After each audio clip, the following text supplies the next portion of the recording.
After watching this movie, I'm convinced the Despicable Me franchise is doomed. I'm in Salad and I saw Despicable Me 4.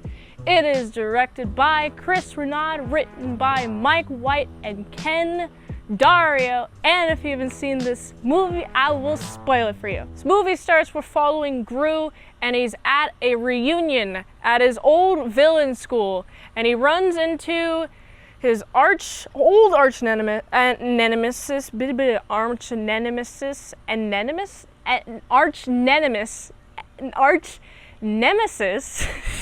he runs into his arch nemesis, Maxine, and he's like, "You suck, Gru. You suck. You're a loser. Guess what? You tried to steal the moon, but guess what? The moon's still there. You are a loser. I have made more successful villain attempts than you have. Ha ha ha ha ha ha ha ha." And it's really fun to see Gru be like, "No, I'm not a loser. I'm not a loser. I have a family now." I mean, that's what Gru has always wanted, but because Maxine's like, "You suck," he starts to be like, "I'm sad. Maybe I am a loser." And I don't like seeing Gru like that. But Gru makes a very fatal mistake at this particular meetup. Maxine's on the whatever. He's on the stage. And he's like, "Yo, guess what? Check out my latest invention." And he rips off his jacket. It's really puffy. I like the jacket aesthetic. Rips it off. He's a cockroach. He has a cockroach body. He has like cockroach wings and everything. I felt gross looking at him. I'm like, ew, I don't like the cockroach look. But I understand. You're fascinated with cockroaches because they can survive. I have to agree.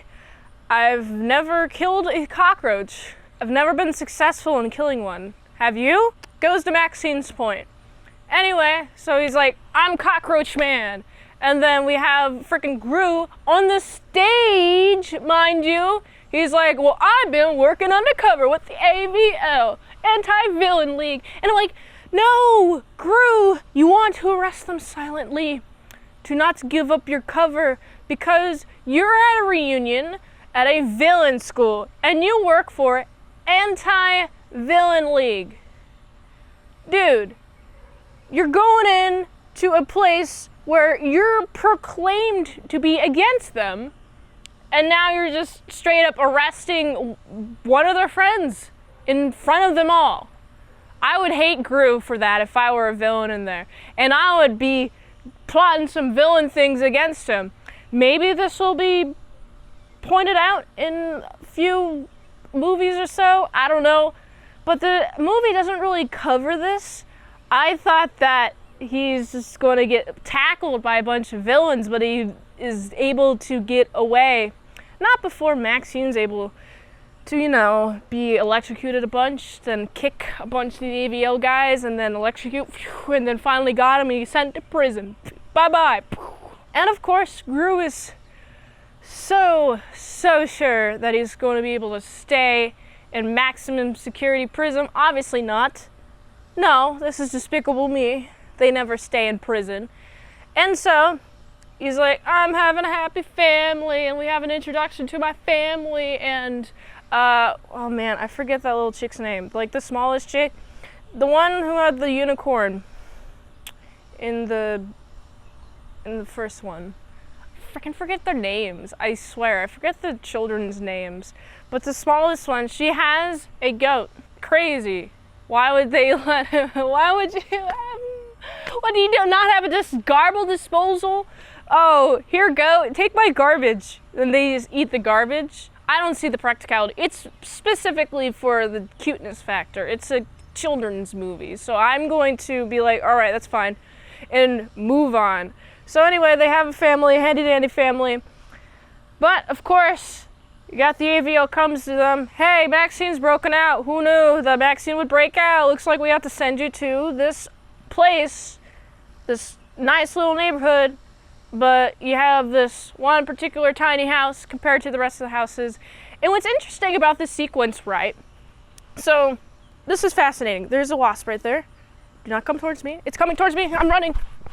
that wasp is back from The Boys Season 4 Episode 4 review. It comes back with a vengeance, and now it wants my blood. You see their reactions to the houses in the neighborhood that when they're pulling up to their house. They're like, oh my goodness, it's like a waterfall. It's like they're all mansions. And then they go to their house and it's smaller, but it looks to have at least like 3 floors. It looks to be a decently sized house. And their reaction is, oh, this is sad. And I'm like, what are you talking about? Just because you have the worst house in the nicest neighborhood, I guess that's a bad look. Right? You'd rather have the nicest house in the worst neighborhood? Wait, what is it? What's the safest one? I would rather have a terrible house in a really nice neighborhood. You guys should be very fortunate. It is very practical. I know the children will be like, oh, there's no water fountain. Oh, this sucks. Oh, man. Oh, we're so privileged. Wow, this is sad.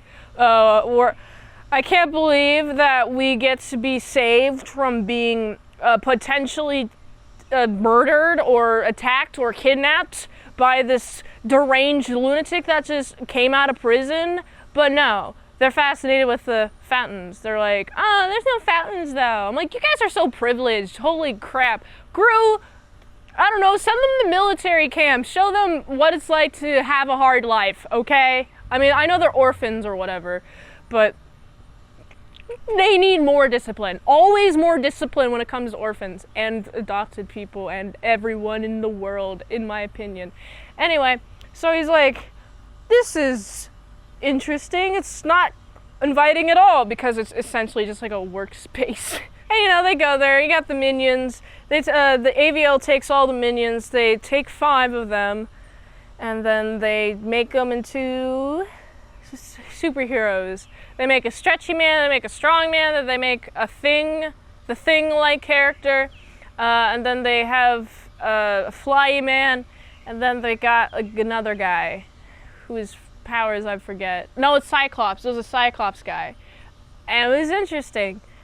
All these superheroes, and then later on when they're like trying to go on a mission and then they wreck everything because they suck, they're minions, they're very incompetent. Why does Gru have minions as minions?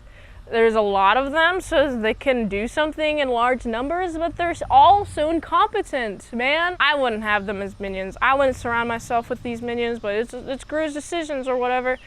They're helpful. They help out, I guess. So these minions cause a lot of collateral damage, and it causes AVL to be like, nope, crackdown, we're cracking down on that. Also, what's interesting, there is this next door neighbor, teenager. She blackmails Gru into him taking her to the villain school, and also the baby Gru Jr. I forgot to mention they have Gru Jr. Yeah, big mention in this movie. Whatever. It's Gru. He has a nice, cute scarf. It's cute. Whatever. Anyway, so they go to this villain school, and she's like, oh my goodness, I'm fangirl. And Gru's like, dude, what the heck? You're just like blackmailed to go into this freaking school. Which, by the way, it's easier to break into than you would think. I would think that maybe other people aspiring to become villains also want to break into this villain school. It makes me wonder how common it is for a villain to be. There's schools for villainry. The FBI wouldn't break this down, like kick down their door. You're committing a bunch of crimes and you're teaching people how to do it. Arrested. How is the school not arrested yet? Crimes happen all the time. Whatever. I feel like if this chick knows about this school, then other people know about the school, which means some police officer probably knows about the school, which means the freaking government knows, okay? Somebody knows about the school. It's not very hidden if this chick knows about it. Just some random wealthy chick who just happens to know that Gru's gonna be here. Oh my goodness, it's so convenient that Gru's here. I'm gonna blackmail him, make him come to me, and then we escape with the badger. And then her motivation for having the badger is so she can be enrolled in the villain school. I'm like, whatever, okay. And then her freaking big brain teenage decision brain, which is not good because the frontal cortex actually develops last. Her big brain's like, I'm gonna bring the badger over to Gru's place and I'm gonna show the children this badger. And I'm like, why would you do that?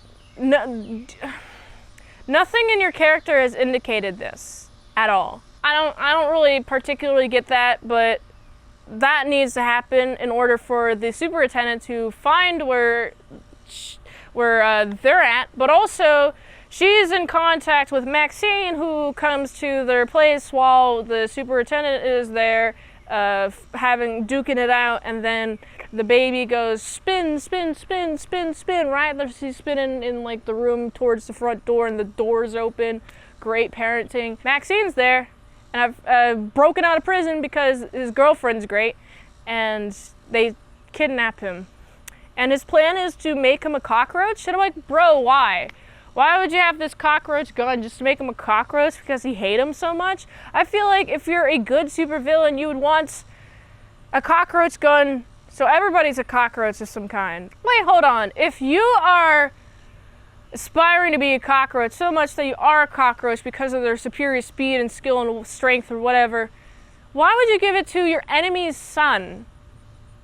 Why? I mean, it's shown in the movie that Gru Jr. kind of hates Gru, but after he performs a lot of dadly things to protect him, he's like, oh my goodness, yay! I love him now! That's the whole character arc between them two. So he's, betting that he hates his father? On what? For what basis? That Gru kind of sucks? On what basis? You have literally no basis for this plan to work out at all. Like, why are you giving a strength-enhancing thing to your enemy's son, expecting that that enemy's son is going to hate your enemy? That's not sound logic at all. Whatever. Anyway, Maxine's defeated. Amazing. And also he gets decockroachified, which is cool. I mean, there's this whole third act where everyone's summoned. Hey, everybody, come here, come here, come here. We need everybody to come here to fight this big old match. And then Maxine's captured, and then he gets decockroachified, and so does the Gru Jr. And then they live their happy, normal life, and then they have a dance party in the prison, by the way. And guess who's there? Some villains from the past. They're having a dance. You remember that guy from Despicable Me 3, I think it was? The weird guy in the orange? He's there. Like, he kind of looks like a pear in body shape. It's weird. So he's there. I could be wrong about which Despicable Me it was. It's been a while since I've seen the other ones. There's also a bunch of minions just break into prison. I'm like, this is bad security. Terrible security. Is nobody watching the walls at all right now? Anyway, that's how this freaking movie ends. I watched this and I was like, I felt like this is very formulaic in the plot structure. Sure, everything there is technically there, but I didn't feel much life to it. Some of the life lessons I felt like, appreciate what you have, don't pay no mind to the people who don't like you at school. Not my age demographic. I'm way past that. And then appreciate the family that you have, I guess. Don't trust dudes who want to be a cockroach, and don't trust dudes who are obsessed with cockroaches. That's my takeaway from this movie. This movie is weird and interesting.